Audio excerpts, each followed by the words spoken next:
Llovizna sin parar, finito, finito, no llueve fuerte pero no para. Me hace acordar a la lluvia de plata que vamos a recibir si tenemos una buena respuesta contra el Open Limp, asunto del que vamos a hablar en este último video de la presente unidad. Hay varios tipos o formas de limpiar. Primero que nada vamos a categorizar las distintas clases de Open Limp o las distintas clases de personas que hacen Open Limp. Hacen el Open Limp muchos fish y recreacionales que tienen una mano que quieren jugar pero no es lo suficientemente buena para raisear. Léase, raisean las premium y limpean con las porquerías. Después están los que ya son tan fish que limpean todo el mazo. Sus estadísticas son 80-0. Algunos literalmente limpean absolutamente todo el mazo y no abren ni con par de ases. Y otros limpean el 90 y pico % del rango que piensan jugar, menos las premium, tipo solamente par de ases, reyes, as rey y para de contar. Hasta ahí es toda gente que básicamente no tiene ni idea de cómo jugar, le hace fish, amateur, recreacionales, llamales como quieras.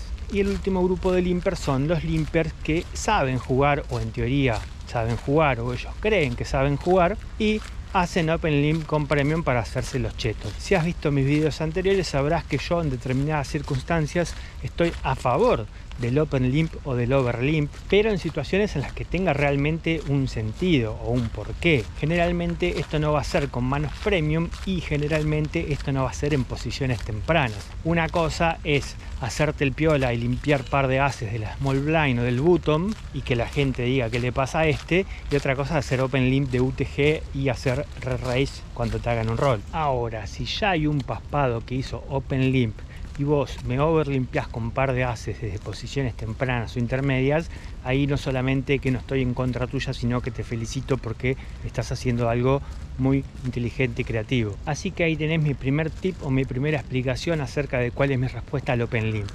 Si Open Limpea a alguien de UTG y yo tengo par de ases o reyes de UTG +1 o MP, voy a hacer overlimp cada vez que considere que atrás mío hay muchos regulares o donks o jugadores que son capaces de hacer un roll para intentar robarse las ciegas de dos o más limpers, porque al hacer ese overlimp con premios no solamente estás atrapando al que va a querer robarse el pozo y hacer el roll, sino que estás potencialmente atrapando al boludo que hizo Open Limp de UTG con una mano premium. Ojo con hacer este overlimp con par de jotas o damas y después cuando se arme la lluvia de race y races meterse en un all-in porque el UTG 2x3 te va a aparecer con par de ases. Ya expliqué en otras oportunidades lo que hacía Boviño, que al recibir par de ases en vez de pushear como con todo el resto de su rango, se le antojaba hacer un mini race con 10 o 15 ciegas desde el bottom. Peor todavía es si Boviño recibe el par de ases desde UTG o UTG +1. ¿Qué va a hacer? Limpiar. Advertencia número 1, no se te vaya a ocurrir hacerle un roll a Boviño porque te la vas a pegar en la pera contra su mano super premium. Advertencia o consejo o sugerencia número 2. Si yo a vos te propongo que vayamos all-in por 10 o 15 ciegas grandes, pero que si al caer el flop no me simpatizan las primeras 3 cartas, yo puedo sacar el 90% de mi apuesta, dejar una ciega en contribución y seguir jugando como que no pasó nada. ¿Vos qué harías? ¿Aceptarías mi propuesta? Y te la pongo así porque es exactamente la propuesta que te ha hecho Boviño y que vos por ahí no terminás de entender cuál es. El tipo te acaba de hacer un Open Limp con ases o reyes esperando que vos hagas roll, y en cuanto no hagas roll y se vea el flop, ¿qué va a hacer Boviño? Caiga lo que caiga en el flop, va a salir apostando y posiblemente se estaquee con cualquier cosa o aunque no conecte nada, porque según él vos no vas a tener ni idea de que en su rango tiene par de ases. Entonces, si es un overlimp y ves el flop, está pasando básicamente lo que te decía en el ejemplo. Estás jugando un all-in teórico por una ciega. Si te gusta el flop, metes adentro las otras 9. Si no te gusta el flop, te vas con la conciencia tranquila, sin ningún tipo de dolor, porque sabes que el vago no está blufeando, realmente tiene ases o reyes. Entonces ahí tenés otro tipo de respuesta. Ya estamos haciendo overlimp con nuestras manos premium cuando el que hace open limp es un banana y atrás nuestro hay otros jugadores que van a hacer roll para intentar robarse todas las ciegas. También vamos a hacer overlimp cuando el que hace open limp es una persona que sí o sí sabemos que tiene una mano super premium y que sí o sí sabemos que va a terminar jugando por la caja post flop porque su idea era agacharse para ver si algún boludo hacía roll, y si no sucedió, salvo que sea el flop más catastrófico de la historia, se va a enterrar. Pero atención, y volvemos a lo de siempre, mucho cuidado con meternos a un pozo overlimpiando contra el regular, que supuestamente tiene par de ases y 4 más. Estamos hablando de ir a buscar par de ases con 2 cartas que conecten más o menos bien,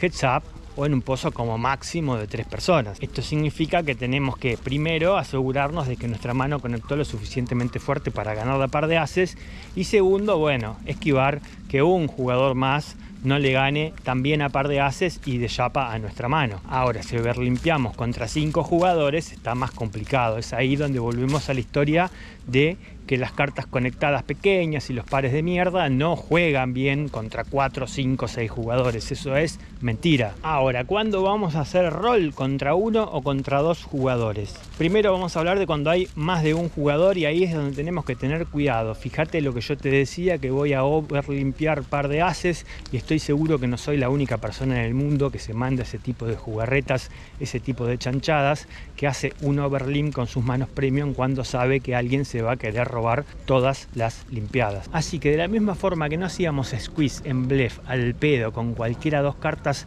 sobreestimando nuestra fall equity y subestimando la capacidad de responder al squeeze de los demás, tampoco vamos a hacer un rol con any two en bluff contra más de una persona. La cantidad de gente que habrá busteado por hacerse el piola y hacer un rol contra 2 o 3 tipos con sus as x off lleno el cementerio. Entonces, contra 2 jugadores tenemos una estrategia de rol súper de nit. Solamente vamos a rolear las manos que jueguen muy bien contra un rango fuerte de 1 o 2 jugadores. Léase, vamos a rolear menos del 5%. Y acá no importa tanto la combinación de que si limpió primero un fish y después un rec, o si primero fue un rec y después fue un fish. Si son 2 fishes, podemos sí intentar aislarnos con una mano que conecte fuerte para intentar jugar in position contra 2 fish. Pero tenemos que estar seguros, primero, que son 2 fish, y segundo, que nuestra jugarreta va a salir bien y no va a haber un tipo que nos va a meter un tribet atrás nuestro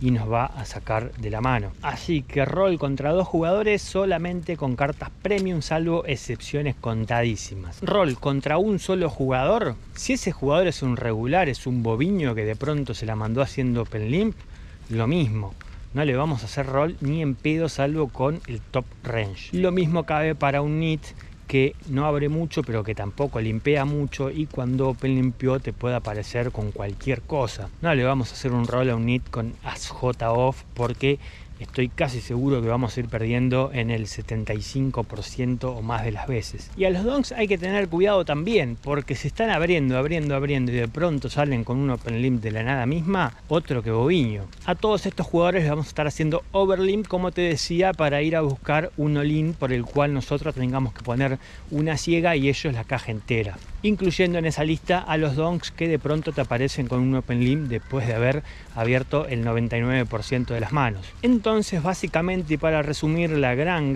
mayoría de nuestro rol va a quedar supeditada a el juego contra los fishes. Y es acá donde viene la lluvia de dinero. Primero tenemos que categorizar a los fishes, qué tipo de fish es desde el punto de vista pre-flop, pero sobre todo post-flop. Si es un fish que hace open limp y foldea mucho al rol, básicamente le vamos a rolear el 100% del mazo. Porque si desde ya foldea la mayoría de las veces al rol, ni te cuento post-flop, si no conecta algo, también va a foldear la mayoría de las veces. ¿Qué es lo que hace el otro tipo de fish? El fish que es pegajoso pre-flop y te paga todos los roll para ver el flop, pero ahí de pronto se pone super neat y le vamos a robar con la apuesta de continuación casi todos los botes. Y después ya tenés el fish combativo o pegajoso a largo plazo, que no solamente te va a pagar pre-flop, sino que también te va a pagar la apuesta de continuación y el segundo barrel y el tercer barrel, y va a seguir pagándote de camino al estacionamiento y a la casa. Entonces claramente vamos a usar rangos distintos para atacar a los distintos tipos de fish de acuerdo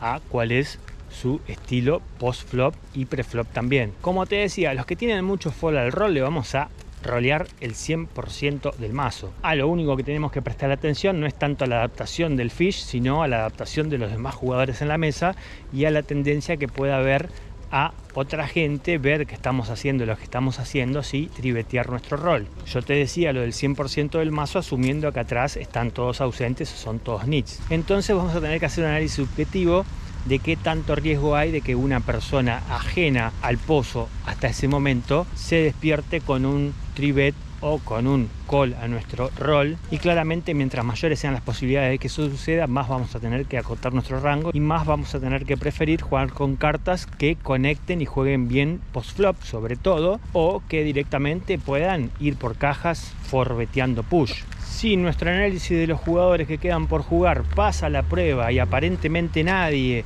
se va a hacer el piola, de todas formas tenemos que hacer una segunda prueba o evaluación acerca de cuál es el rango del fish. Y si el fish se va a pegotear al pozo y nos va a pelear los pozos hasta el final, tendríamos que acotar otra vez el rango y terminar usando, digamos, el mismo rango que íbamos a usar si había una persona que se iba a meter al pozo. Bueno, en este caso la que se va a meter al pozo seguro es el fish. Vamos a jugar con cartas que se banquen un pozo de varias calles de apuestas. El plan en general está bastante claro: no hacer rol al pedo contra regulares boviños que de pronto limpiaron, o contra donks que después de hacer 800 raids de pronto hacen un open limp, o contra nits que están limpiando un rango súper acotado. Tampoco hacerlo en pozos multiway, salvo que sea contra todos fishes y sepamos bien lo que hacemos.